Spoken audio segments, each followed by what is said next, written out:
നമസ്കാരം. ഇന്ന് പരിചയപ്പെടുത്തുന്നത് ഒരു കളിയാണ്. അത് കബഡി എന്ന കളി.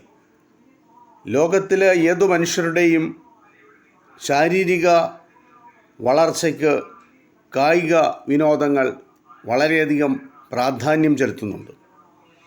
അതുകൊണ്ട് കുട്ടികൾ മുതൽ മുതിർന്നവർ വരെ കളികളിൽ ഏർപ്പെടാറുണ്ട്. അങ്ങനെ പരിചയപ്പെടുത്തുന്ന ഒരു കളിയാണ് കബഡി. ഇന്ത്യയുടെ സ്വന്തം കളിയാണ് കബഡി.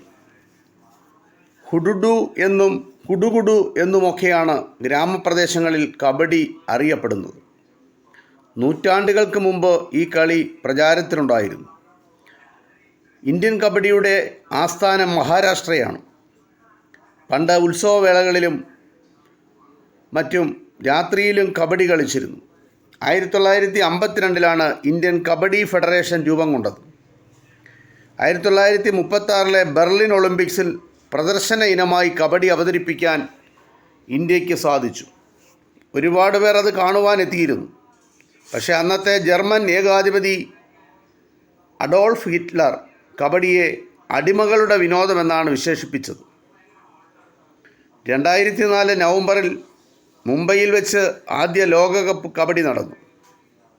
അതിൽ ഇറാനെ പരാജയപ്പെടുത്തി ഇന്ത്യ ആദ്യ ചാമ്പ്യന്മാരായി. ഇത് കബഡി എന്ന കായിക വിനോദത്തെ പറ്റിയുള്ള ഒരു ചെറിയ വിവരണം മാത്രം.